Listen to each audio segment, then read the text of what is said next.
Alrighty, so this is kind of the second part, sort of explaining my Django app so far. Um, so I kind of went over it a little bit last time, but I added some database pieces here, and these were in the other video, but I added these later.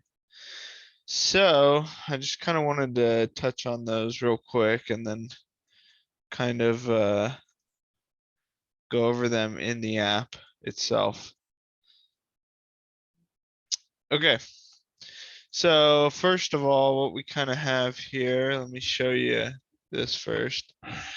Um, we've got our database model here. It's just created in Django and SQLite. So these are going to be our table columns, and that's our table. I can kind of pull up a visual representation of it. Let's see here. Let's see. I think that one's it. Yeah. Okay, so stock. And you can see here we've got an ID that's auto-generated. Ticker symbol, ask price, bid price, whether you own it or not. And that's just a true false. So that's what our table looks like here, our SQLite table. It's a little smaller. I can't see around the little nav bar. Okay. Anyway, so in our views, well, let me go in the HTML first here.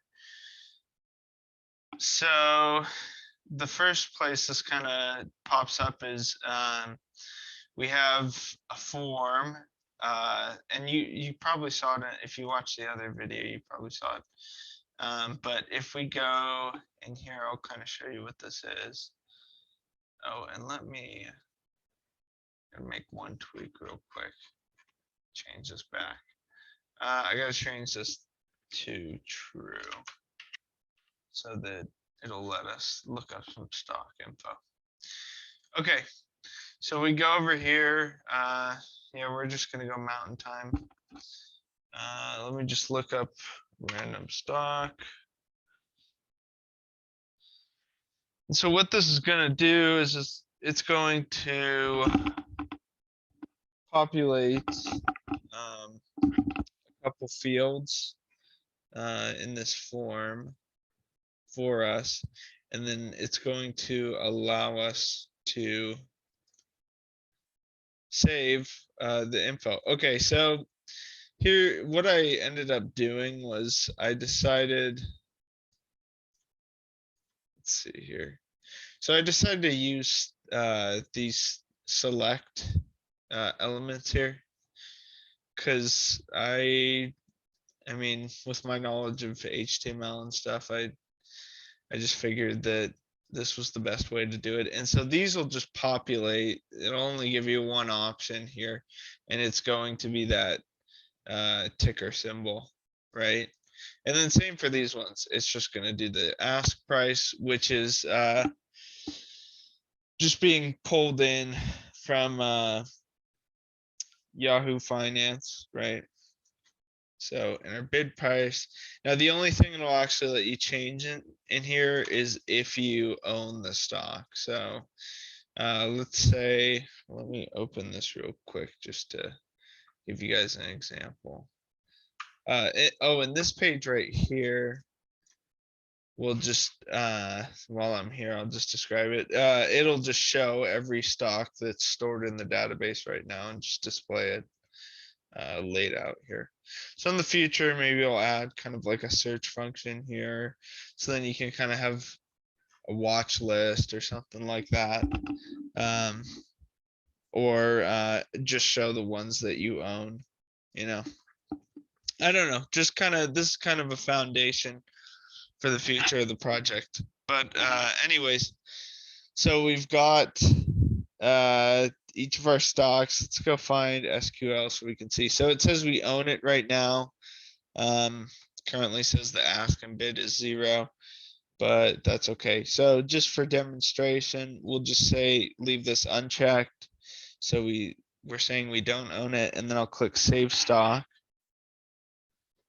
I'll let this load real quick. And while that's loading, I'll kind of show you. Okay, so we have this form here, and it's I'm using a post method to save that data into the database because we don't want to just allow anyone to go up here in the URL and mess with that.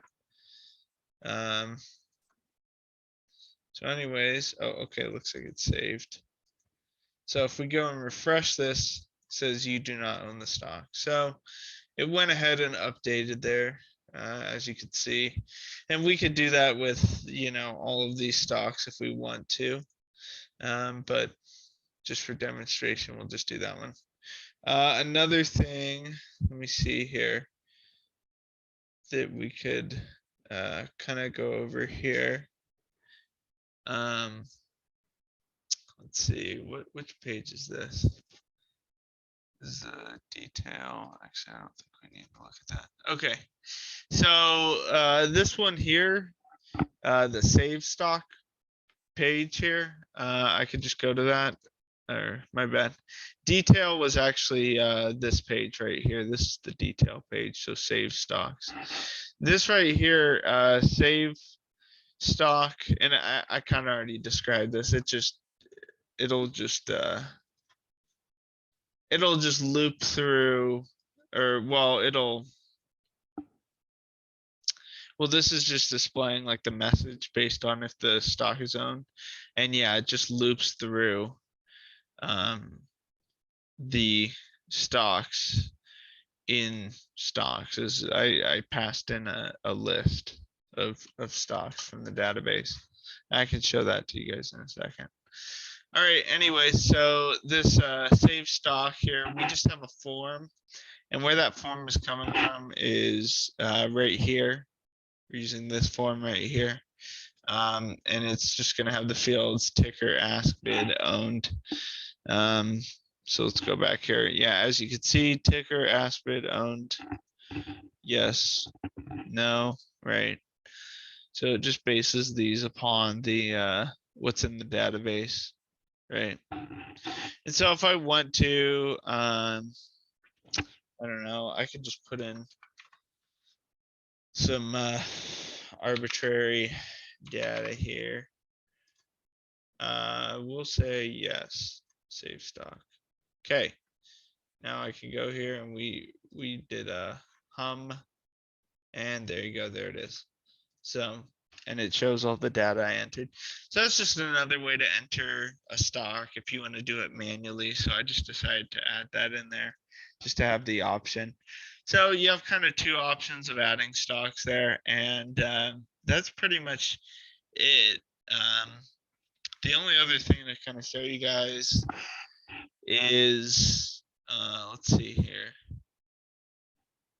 Yeah, is kind of how this works, I guess. So this is our view for the previous page here for this page, right? And so when we enter,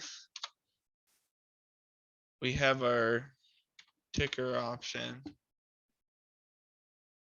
see, or our option to enter our ticker. We'll wait for that to load, but I'll kind of explain this while that's going on.